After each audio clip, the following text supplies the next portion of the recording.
आदमी था या औरत थी? आदमी। ओके, फिर क्या किया उसने? वो मेरे पास आ रहा है, शायद मुझे मारना चाहता है। अच्छा आशिका, तुमने वहाँ किसी औरत की लाश को देखा था? हाँ, देखा था। औरत की लाश? वहां पर तो हमें किसी औरत की लाश नहीं मिली। हम तो बकुल के मर्डर की जांच कर रहे हैं। अब ये नया केस कहां से आ गया? कौन सी औरत की लाश है? कौन थी वो औरत? मुझे याद नहीं, सब धुंधला दिख रहा है। कि कहीं ये हमें गुमराह तो नहीं कर रही? समझ में नहीं आ रहा है ये किस औरत की बात कर रही है, किस औरत की लाश की बात। आशिका, तुमने बकुल को क्यों मारा? क्यों मारा बकुल को? ठीक ही हुआ कि वो मर गया। वैसे ही जिंदा रहता तो मैं सड़कों पे धक्के खाती।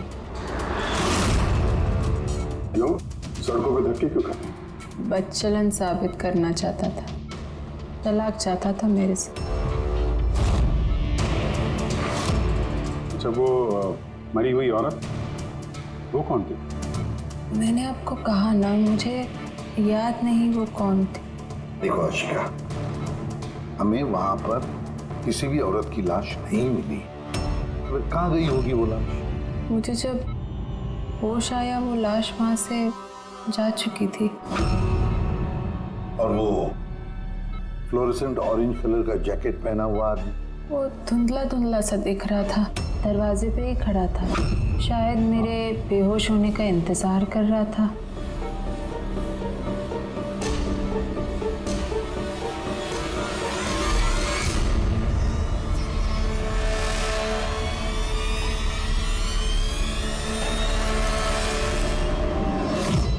अभी तो आशिका वही बोल रही है जो उसे अच्छा लगता है, मगर टेस्ट में उसने सब कुछ सच सच बोला है। Thank you sir. अगर इसने नार्को टेस्ट में सच बोला है तो हमें उस मरी हुई औरत के बारे में पता करना पड़ेगा। लगता है क्राइम सीन पर दोबारा जाना पड़ेगा।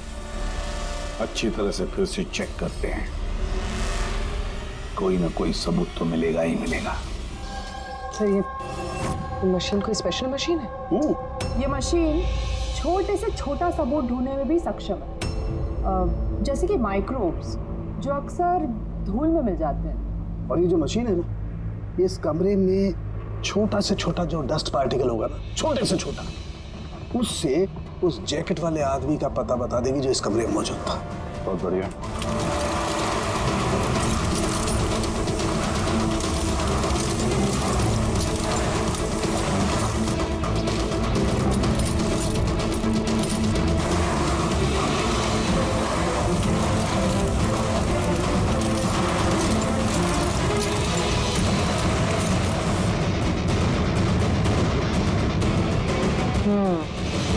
ये देखिए, जो हमारी नजरों से बच गया वो इस मशीन ने ढूंढ निकाला।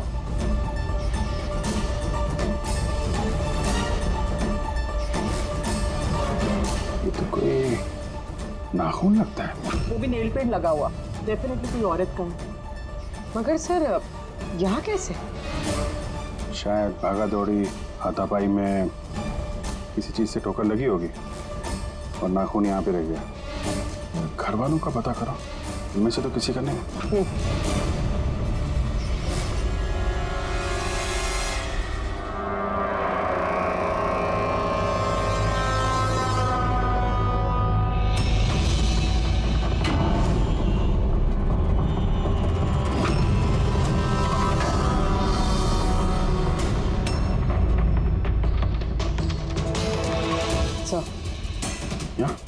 पर घर में तो किसी का भी नहीं है। शायद उस औरत का होगा जिसकी लाश आशिका ने देखी थी।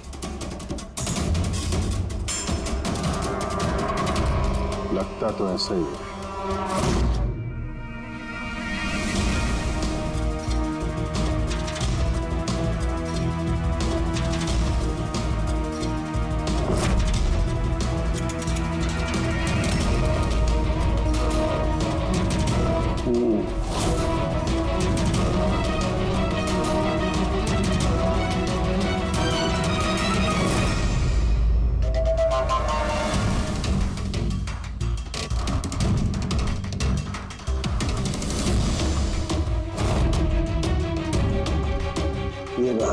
को।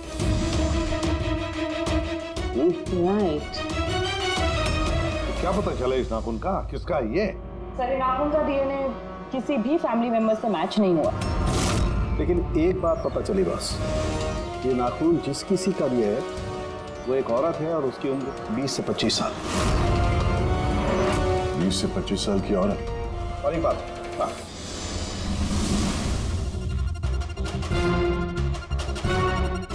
ये जो बारीक बारीक सफेद सफेद कण देख रहे हो ना, ये high percentage of high and नाखून में सुनिए। कोई औरत ड्रग एडिक्ट भी है? हाँ, घर परिवार की नहीं, बाहर की है। सर कोई बाहर वाली वहां पे आई है तो किसी कार, ऑटो, टैक्सी वगैरह ही किया होगा।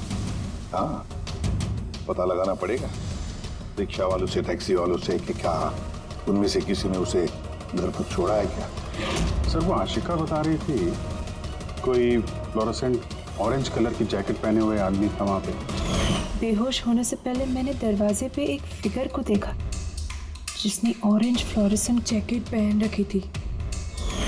वो कौन है, कहाँ से आया, कहाँ गायब हो गया, उसके बारे में भी पता लगाना पड़ेगा। और सर जितने ड्रग पेडलर्स हैं उनसे भी पता करना पड़ेगा कि कितनी औरतें ये हाई एंड लेती हैं। अभिजीत, एक काम करो, रिक्शा वालों से, टैक्सी वालों से पता लगाओ क्या किसी ने इस औरत को घर पर छोड़ा था क्या, और मिसिंग पर्सन रिपोर्ट भी चेक करो। और दया, जाओ शहर में जितने भी ड्रग पेडलर्स हैं ना, सबसे जाकर पूछताछ करो। देखो क्या वो किसी ऐसी औरत को जानते हैं जो हाई क्वालिटी इस्तेमाल करती है, और हम जाकर उन घर वालों से मिलते हैं, देखते हैं क्या कर रहे थे, कहाँ गए थे इस हादसे के वक्त।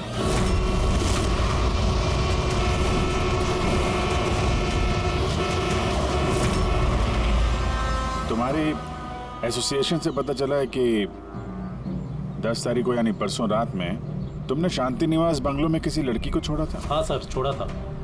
कितने बजे की बात है? सर लगभग 1 बजे की बात है, उसी बंगलों में। सर बहुत नशे में थी वो और बार बार अपने हस्बैंड को गाली दे रही थी। अच्छा, जी सर।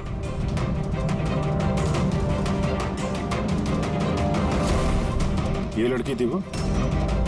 हाँ सर, यही थी वो। वहाँ बंगलों के आसपास कुछ गड़बड़ लगी क्या? नहीं सर, गड़बड़ तो कुछ नहीं लगी, सब कुछ नॉर्मली था। और एक कार खड़ी थी, एक बाइक, और सर एक गार्बेज वैन भी था। Garbage van? जी sir. Sir sir sir sir sir sir, मैं भी एक लड़की को परसों शांति निवास बंगलो के बाजू में छोड़ा था। कितने बजे? सर यही कोई 12:30 बजे के आसपास। और तुमने 1 बजे छोड़ा था? जी सर। ये लड़की थी वो? नहीं नहीं सर, ये लड़की नहीं थी। तो इसको तुमने 1 बजे छोड़ा और 12:30 बजे जिस लड़की को छोड़ा था उसको दोबारा देखोगे तो पहचान जाओ? एकदम सर, बरोबर पहचान लेगा। गुड। सुनो, तुम लोगों से जो भी सवाल पूछा जाएगा उसका सही सही जवाब चाहिए। जरा सा भी झूठ बोला ना तो बड़ी मुसीबत खड़ी हो जाएगी, समझे? सर झूठ बोल के जान आफत में नहीं डालनी है हमें। तो फिर बताओ, जिस दिन बकुल का खून हुआ उस दिन क्या चेतन तुम्हारे होटल में था? जी सर, वो होटल में थे और उन्होंने सारा समय क्लाइंट के साथ बिताया। उन्होंने क्लाइंट के साथ डिनर भी किया। अच्छा, तो ठीक है, क्लाइंट के सारे डिटेल्स चाहिए हमें, और उस दिन का सीसीटीवी फुटेज भी। शीना, कीर्ति की माँ को फूड पॉइजनिंग क्यों हुई? खाने में क्या मिलाया था? मैंने तो कुछ भी नहीं मिलाया था। आंटी जी तो बाहर गई हुई थी। जब वो वापस लौट के आई उनकी तबीयत खराब थी। सर नितिन और सिया दोनों सारा दिन शादी में ही थे। पूछे भी नहीं बता रहे। रट्टा मार के आए हो क्या? नहीं मैम, जो सच्चाई है वही बता रहा हूँ। 11 बजे फंक्शन बंद करा दिया था हमने। उसके बाद में नितिन और सिया वो लोग कहाँ गए? फिर वो दोनों अपने रूम में चले गए सर।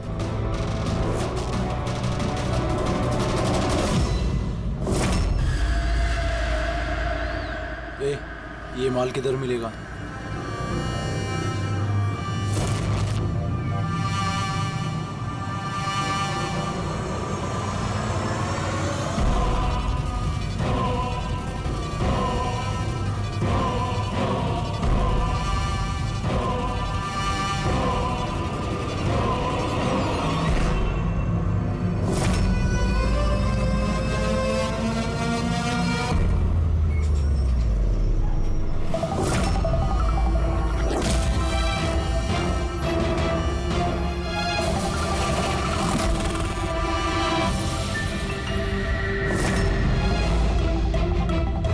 माल चाहिए। मिलेगा। कितना चाहिए और पेमेंट कैसे करेगा? पेमेंट माल इस्तेमाल करने के बाद। माल इस्तेमाल करने के बाद। भागने के बारे में ना सोचना भी मत। मेरे पास हर एक क्लाइंट की ना कुंडली है, कुंडली, और उस कुंडली में लिखा है कि मेरा क्लाइंट ओवरडोज से मरेगा या मेरी बंदूक की गोली खा के। मगर तेरी कुंडली में लिखा है जेल जाना। उन सब औरतों के फोन नंबर चाहिए हमें जिन्हें तुम ड्रग सप्लाई करते हो। जल्दी लाओ।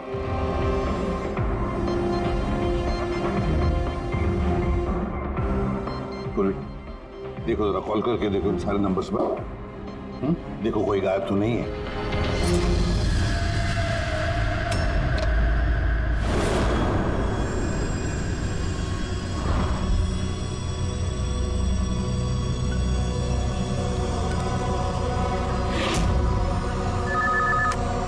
हेलो।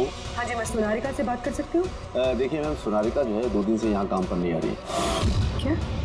और इसकी वजह से हम लोग भी परेशान हैं। 2 दिन से? ठीक, thank you. Sir, sir diary में जो फोटोज थी उनमें से ये वाली लड़की गायब है। इसका नाम सोनारिका है और ये एक बार में काम करती है। हाँ। 2 दिनों से गायब है। ये सोनारिका, ये तुम्हारी क्लाइंट है? हाँ सर। इसी लड़की को छोड़ा था तुमने? हाँ सर, यही थी, यही थी। आशिका ने इसी को देखा होगा। बकुल के परिवार वालों को अंदर देख रहा हूं। जरा ध्यान से देखिए ये फोटो। ये वो लड़की है जिसकी लाश आपके घर से मिली थी। आप लोग जानते हैं सर? हाँ? नहीं सर। मैंने देखा है इसे बकुल भैया के साथ 2 महीने पहले। बकुल भैया के साथ 2 महीने पहले? कहां पर देखा था? एक होटल के बाहर, और भैया ने कहा कि ये उनकी क्लाइंट है। अच्छा, एक ड्रग एडिक्ट बार में काम करने वाली लड़की के साथ बकुल था और इनसे झूठ बोल रहा था कि क्लाइंट है। क्यों झूठ बोला उसने?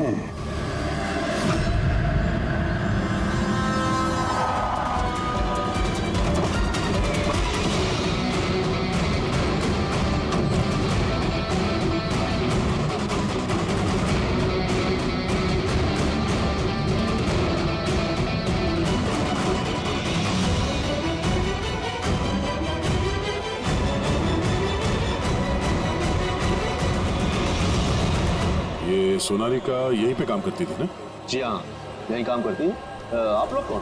सीआईडी। सोनारिका का खून हो गया। क्या? इसीलिए वो 2 रात से यहाँ काम पर नहीं आ रही है। हाँ, मगर हमें उसकी लाश नहीं मिली है। और इसके साथ साथ ये बकुल नाम का आदमी है, इसका भी खून हुआ। हम ये जानना चाहते हैं कि सोनारिका का इस बकुल के साथ क्या संबंध है? संबंध के बारे में तो नहीं पता, लेकिन हाँ, ये आदमी कभी कभी हमारे बारे में सोनारिका को लेने आता था। फिलहाल आपको इसके बारे में ज्यादा जानकारी तेजी ही दे सकती है साहब। ये तेजी कौन है? सर, ये है तेजी। तेजी, सोनारिका तुम्हारी दोस्त थी। ये बताओ कि इस आदमी के साथ सोनारिका का क्या संबंध है? सर, सोनारिका का बकुल के साथ अफेयर चल रहा था। बकुल उसके सारे रईसों वाले खर्चे उठाता था, पर उसको हमेशा बकुल से कुछ ना कुछ शिकायतें रहती थी। कैसी शिकायत रहती थी? वो कहती थी कि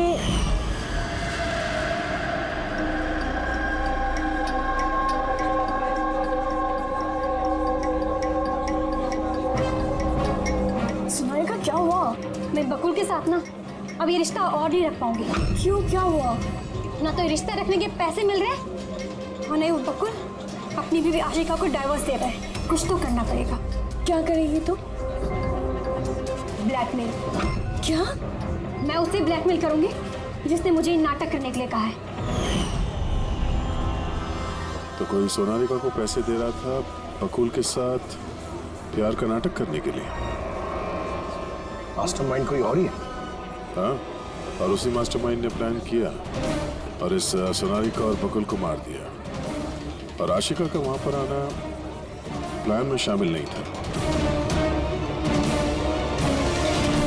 समझ में नहीं आ रहा है कि ये बकुल अपनी फ्लाइट छोड़कर घर वापस क्यों आया। और सर, अगर खूनी को बकुल की गर्लफ्रेंड को मारना ही था तो कहीं और भी मार सकता था।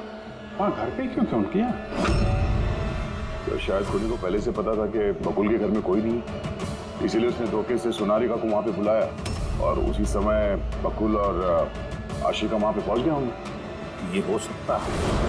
तो सर, लाश को घर से बाहर कहाँ लेके गए होंगे और कैसे? क्योंकि बकुल के घर की सारी गाड़ियां तो पहले से बाहर थी। खूनी अगर चाहता है तो क्या लाश के टुकड़े करके वो सूटकेस में भी ले जा सकता है, या फिर लाश के टुकड़े करके वो प्लास्टिक के थैलियों में भी डाल सकता है। कचरे की थैलियां हैं प्लास्टिक की। हाँ सर। एक कार खड़ी थी, एक बाइक, सर एक गार्बेज वैन भी था। क्या? रात के 1 बजे? रात के 1 बजे बंगले के बाहर एक कचरे की गाड़ी खड़ी थी। इसका मतलब है सर ये खून प्लांट था।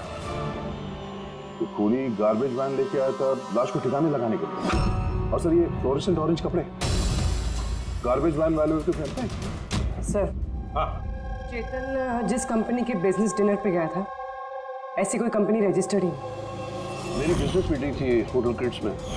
और कीर्ति की माँ ने बाहर कुछ भी नहीं खाया। मेरी मदर बांद्रा रहती है, उनको अचानक फूड पॉइजनिंग हुआ था, मैं उनके पास ही गई थी। फिर भी उसे फूड पॉइजनिंग हो गई। ठीक है, ये भी पता लगाना चाहिए कि जिस रात बकुल और सोनालिका का खून हुआ, उस रात खंडाला से कोई टैक्सी या प्राइवेट गाड़ी आई थी क्या? की बीमारी के बारे में सच सच बताओ। उनकी मेड शीना का कहना है कि उनकी जो भी हालत थी घर के खाने की वजह से नहीं हुई। हाँ, ये सच है। उन्होंने घर का खाना नहीं खाया था, बल्कि वो तो ये बता रही थी कि वो ड्राइवर के साथ बाहर गई थी और कार में उन्होंने कुछ दवाई खाई थी। दवाई खाई? हाँ, हमारे ड्राइवर अमन का भी यही कहना है। तुम्हारा ड्राइवर अमन का? सर, उन सभी ड्राइवरों को साथ में लेके आया हूँ जो गार्बेज वैन चलाते थे। हमें एक गार्बेज वैन के बारे में पता चला जो आधी रात को सड़क के बीचों बीच खड़ी थी, जिसमें लाश डाल के ले जाया गया। वैन का पता चल गया?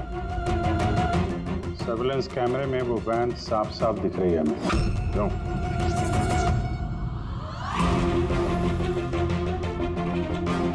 तुम हो ना उस वैन के ड्राइवर? नहीं सर, मुझे कुछ नहीं पता। मेरा भाई लेकर गया था सर उस वैन को। अब वो उसे कहाँ लेकर गया था और क्यों लेकर गया था मुझे कुछ नहीं बताया सर उसने। फोन लगा उसको? जी सर।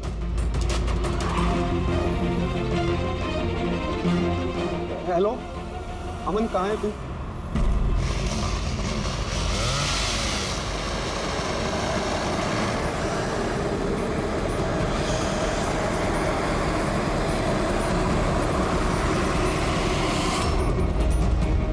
क्या भाई, कैसा है?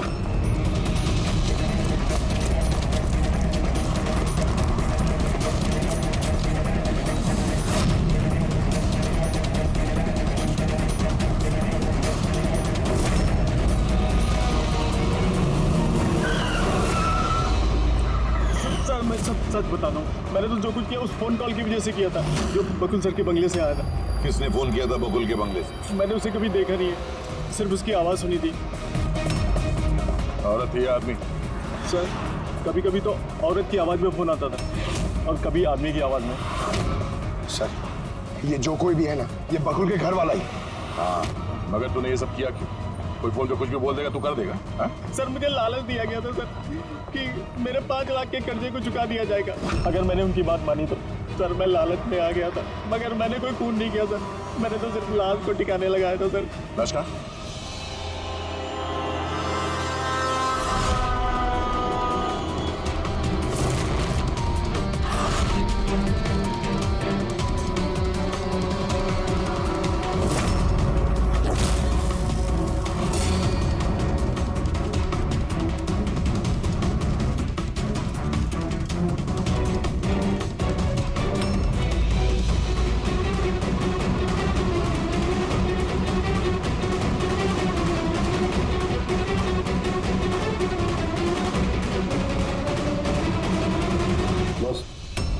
इस लड़की का गला घोटा गया है, शायद इसी से इसकी मौत हुई है।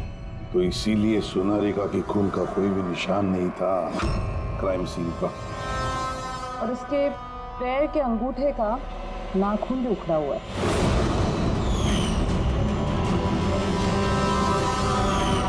और सर ये क्या है, ये पीला पीला पार्टिकल?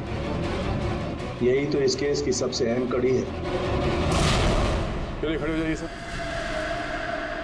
उठिए। और कितनी पूछताछ करेंगे आप लोग? सब कुछ तो बता दिया हमने। इस बार कोई पूछताछ नहीं होगी, आप सभी का नार्को टेस्ट होगा।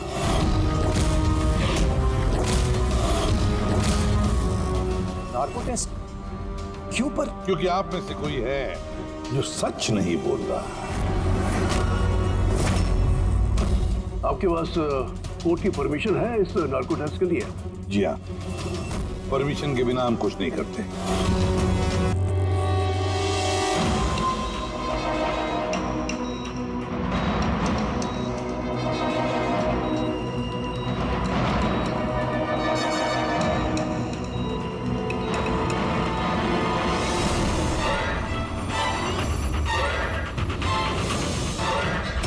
नींद आ रही है?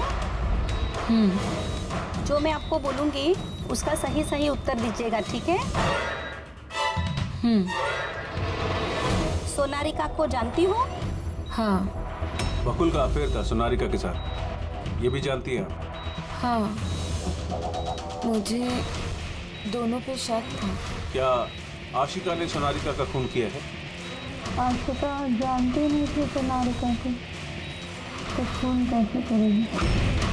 अभी आपको नींद आ रही है? हाँ।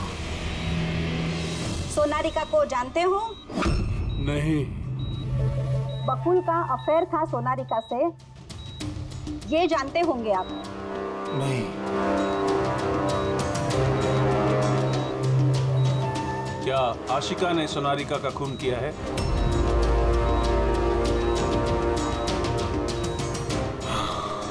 आशिका सोनारिका को जानती थी। आशिका ने ही बकुल और सोनारिका का खून किया है।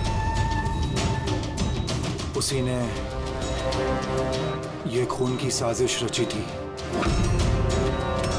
आशिका की हरकतें कुछ दिनों से काफी अजीब थी। ये बात मैंने बकुल को बताई थी।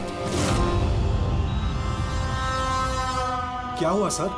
हुआ कुछ नहीं नितिन, सिर्फ इतना बताना था कि ट्रुथ सीरम के असर से इंसान सिर्फ उतना ही बताता है जितना उसे पूछा जाता है, ज्यादा कुछ नहीं बताता। अब बात यह है कि इंसान का दिमाग अपना मेमोरी शेयर करता है पर ओपिनियन नहीं देता, जैसे तुमने अभी दिया। अब सारी असलियत फटाफट बता दे, वरना असली वाला सीरम देना पड़ेगा तुझे।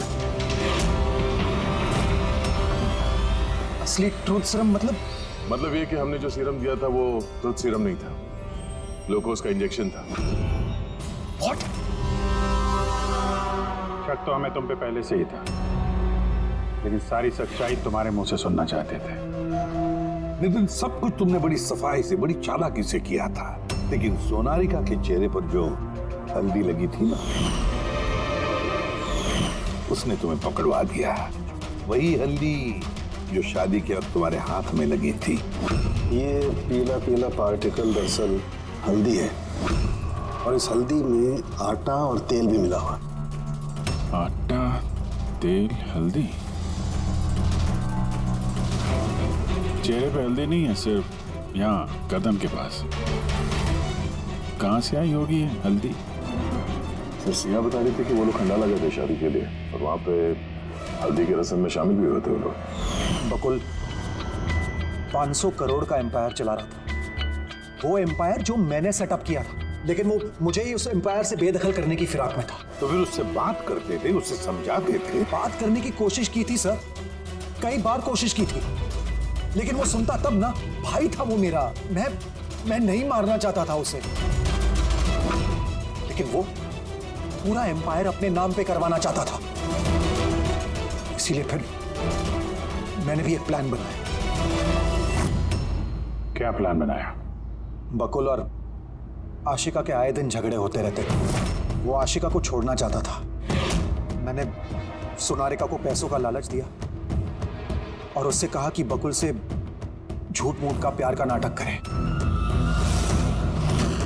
और एक दिन आगे जाके उससे शादी भी करे। दरअसल मैं सोनारिका के जरिए अपना एम्पायर हासिल करना चाहता था। मगर उसे क्यों मार दिया? वो तो तुम्हारा साथ दे रही थी। शुरू में सर, लेकिन बाद में उसने मुझे ब्लैकमेल करना शुरू कर दिया। और इसलिए तुमने सोनारिका को धोखे से घर बुला लिया? हाँ सर। उस रात मैंने ऐसी सिचुएशन क्रिएट की जिससे कि सब लोग घर से बाहर रहे। मैं भी सिया के साथ खंडाला चला गया और जैसे ही सिया ने दवाई ली और सो गई, मैं फौरन टैक्सी पकड़कर यहाँ आ गया और अमन को बुला लिया। सोनारिका के घर पहुंचते ही, देखो सोनारिका, मेरी बात समझने की कोशिश करो। अगर बीच रास्ते में तुमने मेरा साथ छोड़ दिया तो मेरा पूरा प्लान चौपट हो जाएगा। हो जाए प्लान चौपट, मुझे कोई फर्क नहीं पड़ता। और वैसे भी मुझे उस बकुल में कोई इंटरेस्ट नहीं है और ना ही मैं उससे प्यार करती हूँ और ना ही मैं उससे शादी करना चाहती हूँ।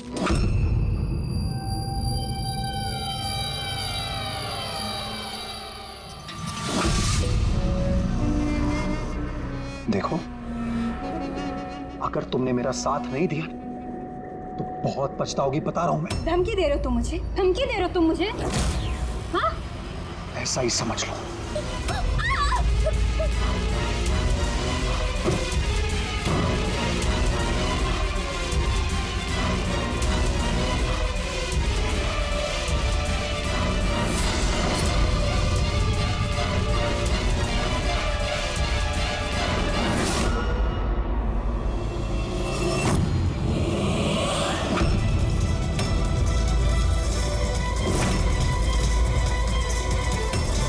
भैया बकुल, ये क्या किया आपने? ये सोनारिका मुझे फंसाना चाहती थी।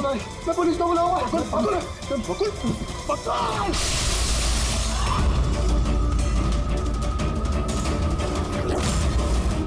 बकुल!